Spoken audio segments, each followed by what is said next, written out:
Alrighty. Hello. I have what's known as Avoidant Restrictive Food Intake Disorder, or ARFID. I'll explain more of what it is, but for me, I eat only the same foods like my whole life. I have an extremely limited diet. Like, anytime someone's like, hey, my diet's limited too, I'm like, it's never like mine. Mine's extremely limited since I was born, and it's based off of texture and anxiety. It is not your average pickiness, and it's just, nobody really knows about this, and it's a very new term. It's like, used to be called selective eating disorder, and recently they came up with this new term. And I wasn't even diagnosed with that when I was like 7, when I got diagnosed with all my other things. And they told me it was sensory processing. And ever since I heard about this term, I've been trying to get diagnosed for it. And I finally did. And I'm so happy that I can finally say that I have this. And I'm really excited to spread awareness about this really rare eating disorder that has just been my entire life. So, yay.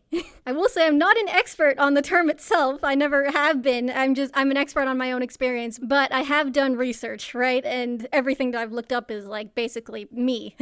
So it has some similarities to anorexia. From what I've seen in the community when I have like interacted with it as little as I have, there's kind of like two sides, and I have both. So yay. But there's the first like limited diet, kind of like fear of eating just because food is intimidating side, and the restrictive side where it's a fear of something happening, that you have the similar tendencies as people with anorexia where you will restrict, you will make rules, and like losing all the weight and stuff. So that didn't happen until later in my life, but I was born with the limited diet part. So, but the difference with anorexia, and the reason that it's not anorexia, is because we don't have the fear of weight or like control or anything like that. It's something completely different. There's no fear of weight, like being fat or anything like that. We do not have that. And I mean, like, I'm skinny and I hate it. So that's just my experience, I guess. If you have this as a child or like your whole life, or like me, I was born with this, you don't get enough calories to develop and grow properly. So you will have like really like bad weight loss, or just like be underweight your whole life. Because of this, I look and I sound a lot younger than I am. I'm actually 24 years old. I'm married. I have a husband, but I do not sound or look like it. And it's really frustrating. It also pairs with autism most of the time, not all of the time, but I also have that as well. They kind of go hand in hand with a lot of things. So that's basically the disorder as much as I can say. Sorry if I'm not 100% correct to those out there, if anyone else knows about it, but I'll just talk about my experience with me, because that's what I am an expert in. Let's start at like the very beginning. When I was born, they couldn't tell anything until they started transitioning me to solid food. They couldn't understand why, like, unlike my older sister, wasn't eating as like she was, and I could only eat like one thing, which makes sense being me now. But it's like, as I grew, I only stuck with the same kind of foods, and on a daily basis, I eat the same things. Today, it's only like 4 different foods a day. And as I grew, that number of foods just getting smaller and smaller and smaller and smaller. Like, I kind of had a wide-ish. I still kind of, it's not that wide. I say ish because it's not that wide. But like, as I got older, it's just got less and less. So I kept eliminating things and never adding on. So it's just getting worse, and that's how I've always been. Today, anyone could name a food that everyone eats, and there's a chance I've never had it in my entire life.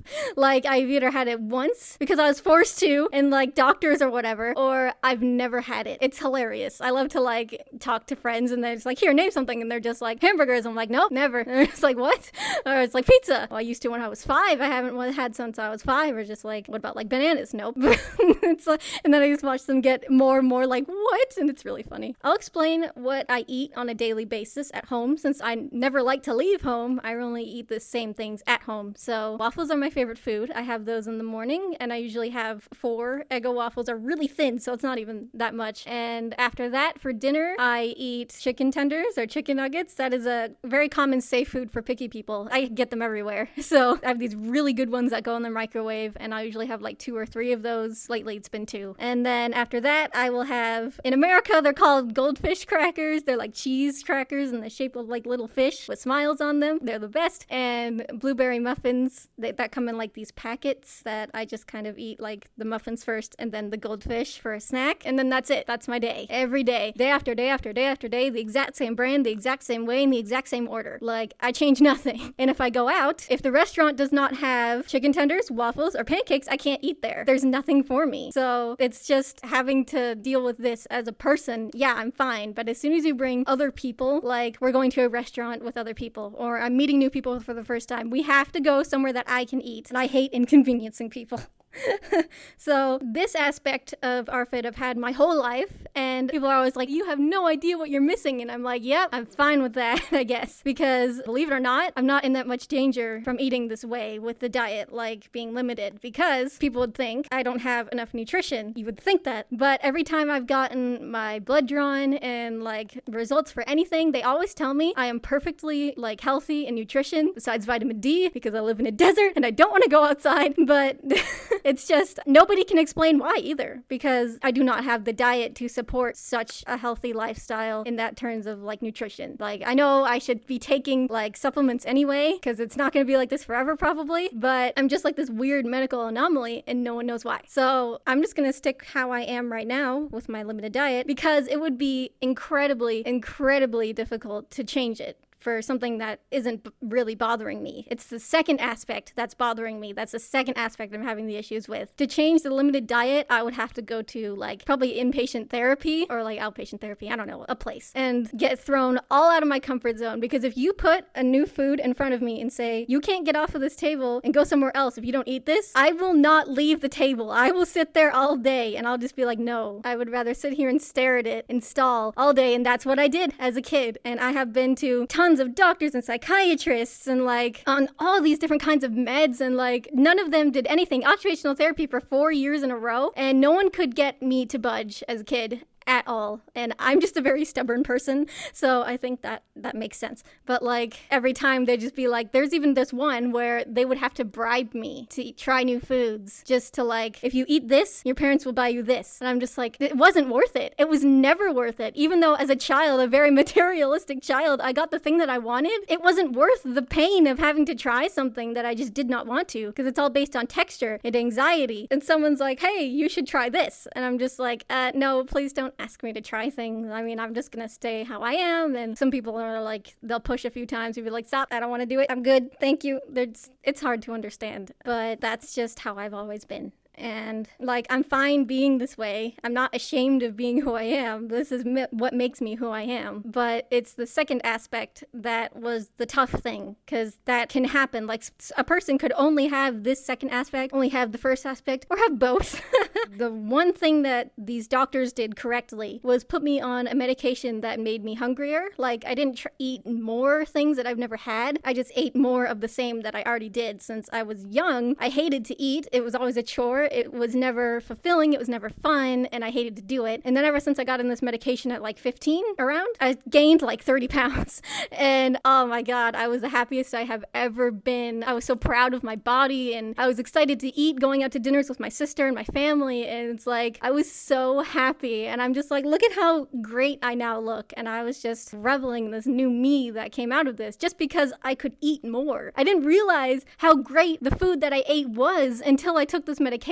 I just felt like I wasn't living before that. The ability to eat made me so happy. I can't even express. And then that all got taken away from me when I was 18 years old and I had a knee surgery. I hate talking about this, but I think it's really important, so I'm going to. It was after recovery. It was like a week after the surgery, because I have bad knees on top of all this. And I was just getting ready for school. It was really early in the morning. I was going back to school that day. I ate breakfast like I normally do, which was back then waffles and chocolate milk. I only drink water and chocolate milk. It's the only two drinks that I have, and now it's only water. After that, before I left for school, can't even say the word because I hate it so much, I got sick. Like physically. And because of my limited diet, I do not have a lot of experience with that. That was maybe like the third time in my entire life that I can remember that that's ever happened. So when that happened, it completely traumatized me and made me terrified to eat in fear that that would happen again. After that, slowly, I started building up all these rules in my head that you can't eat this at these certain times, and you can only, and if I got close to filling myself up at all, I would stop eating completely. And then that slowly devolved into just not eating at all, or just eating the bare bare minimum to survive at that point. And I've never gotten to a point where I've needed to be hospitalized or my life was in danger or anything, but I was suffering still, like, completely. And the day that I was doing the worst was coincidentally the day I was going to see my psychiatrist again, because I saw him every 3 months. I think it was low blood sugar I was feeling, because I've only eaten like a handful of Cheerios the entire day, and my body was just like having that whole like feeling of like electricity or whatever it is. And I was suffering, and I made myself eat like a small like chicken nugget before I left, because I was like, okay, you know what, this is awful. I should at least try to eat something, but that's all that I could do. And when I got there, my psychiatrist, seeing how bad I was, he put me on this medication. It's a government-controlled substance. It's called Klonopin, and it's very hardcore. And when I took it, within like an hour, I could feel all my anxiety just go away. And while being with this horrible like eating disorder, not being able to eat, this medication definitely helped me be able to eat.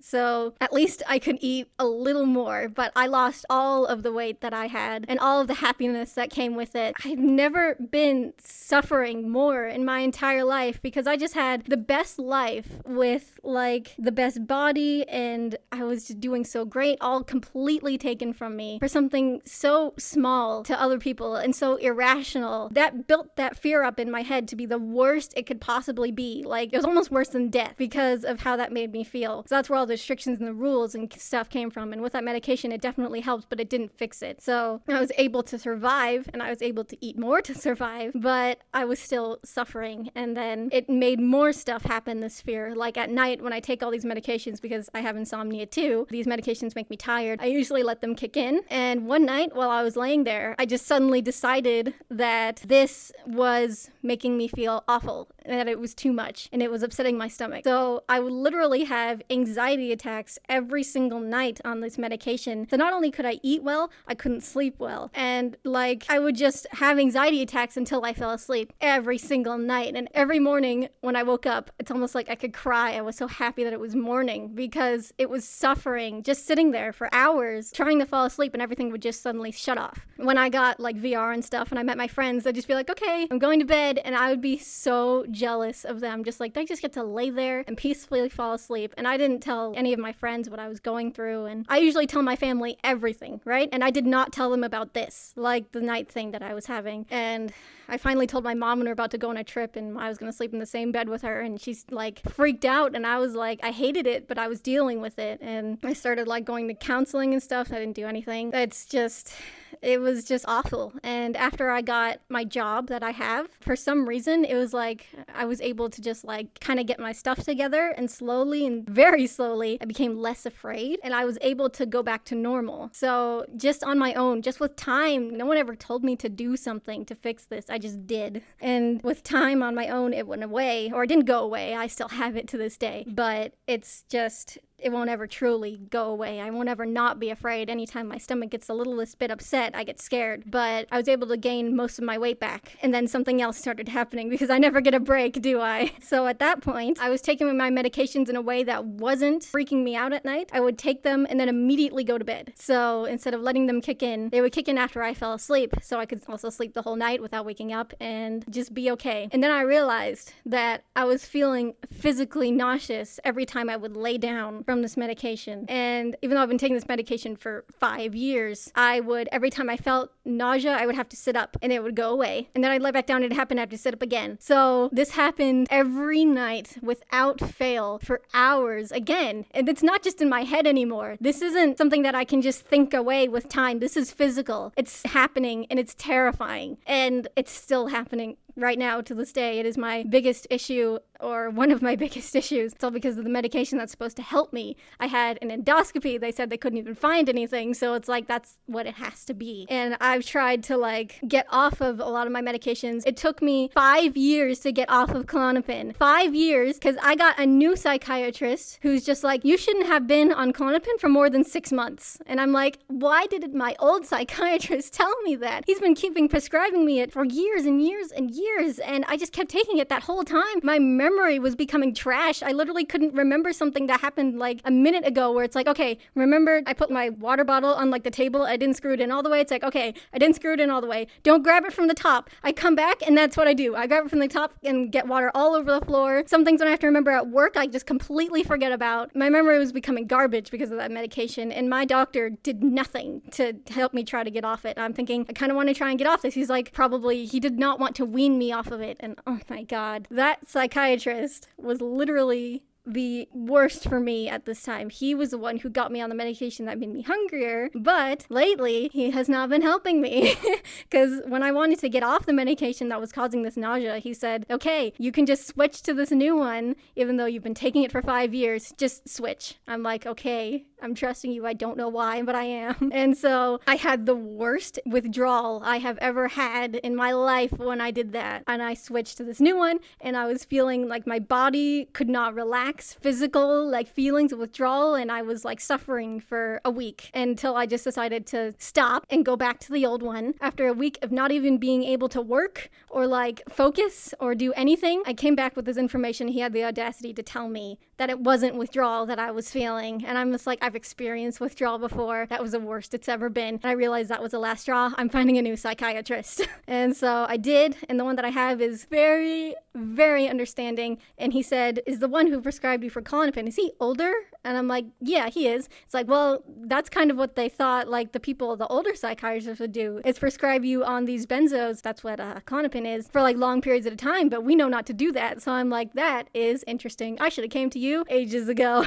So I really like this new one. And he got me off of the other medications, like on a much slower, much better way, because my other psychiatrist is like, okay, we're going to try a cross taper, which means being both at the same time for the highest amount and then like off of the other one. So I'm like, yeah, no, I'm not doing that. So this new one is just telling me how to do it in a much better way. And he's very, very accepting, and I like him a lot. So I'm glad to have someone who actually listens to me because I've had a lot of issues with doctors and stuff. And it's just, I just feel lucky to be with him. But I'm still struggling to this day with medications that work because I'm still experiencing the nausea, and I'm not even sure what's causing it anymore because I went less on one and then it came back, and I keep on having to add more for other things. And ADHD meds, which I also want, but that's also not going to help. And everything is a mess. Medication is my biggest struggle right now. I just want to gain my weight back. I just want to be happy and enjoy eating without any worries. And I have to plan my whole day around the nausea. Like I can't eat after a certain amount of like time of day before I go to bed, or it will happen. I can't go to bed too early, or it will happen. I can't go to bed too late, or it will happen. I have to jump through like 50 different hoops a night just to not have the nausea, or just have it less. Because some days I can't take it anymore and it's the worst thing ever and I cannot sleep. Like nothing physical has ever happened, but the nausea will always be there. But I just want this to go away. That's it.